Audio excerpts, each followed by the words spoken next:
सोचो, एक पूरी बस्ती थी, अमीर ताकतवर बाजारों से भरी हुई।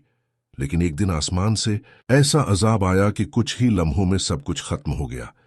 ये वाकया है हजरत शुएब अलैहिस्सलाम और कौम मदीन का। बहुत पुराने जमाने की बात है। अरब के एक इलाके में एक कौम रहती थी जिसे कौम मदीन कहा जाता था। ये लोग तिजारत में बहुत मशहूर थे।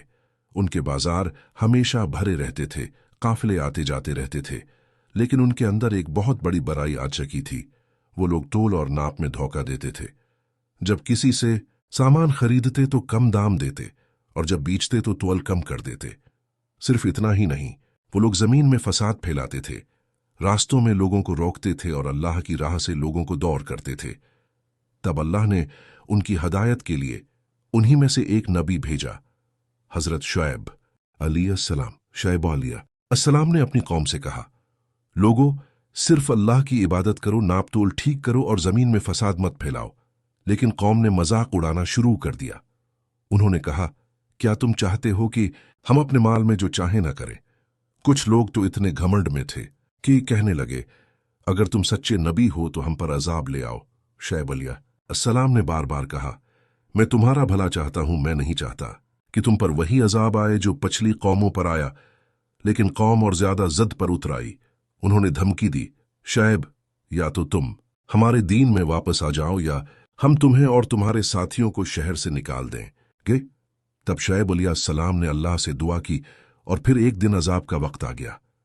पहले सख्त गर्मी ने पूरी बस्ती को घेर लिया, हवा बंद हो गई, लोग पसीने में भीग गए, सांस लेना मुश्किल हो गया। फिर आसमान पर एक बादल नजर आया। लोगों ने सोचा, शायद ये बादल हमें ठंडक देगा। ठंडक आ रही है, बारिश होगी। सब लोग इस बादल के नीचे जमा हो गए।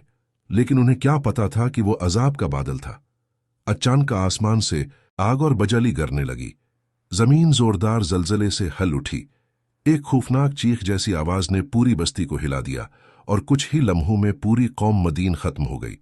सब लोग अपने घरों में ऐसे गिर गए जैसे कभी वहां रहते ही ना हों। शुएब अलैहिस्सलाम ने जब ये मंजर देखा तो उन्होंने कहा, लोगों, मैंने तुम्हें अपने रब का पैगाम पहुंचा दिया था और तुम्हारी भलाई चाही थी। फिर मैं इन लोगों पर कैसे अफसोस करूं जो ईमान ही नहीं लाए। और इस तरह एक ताकतूर और अमीर कौम सिर्फ अपने घमंड और धोखे की वजह से हमेशा के लिए तारीख बन गई। जुल्म और धोखा चाहे कितना ही आम क्यों ना हो, अल्लाह के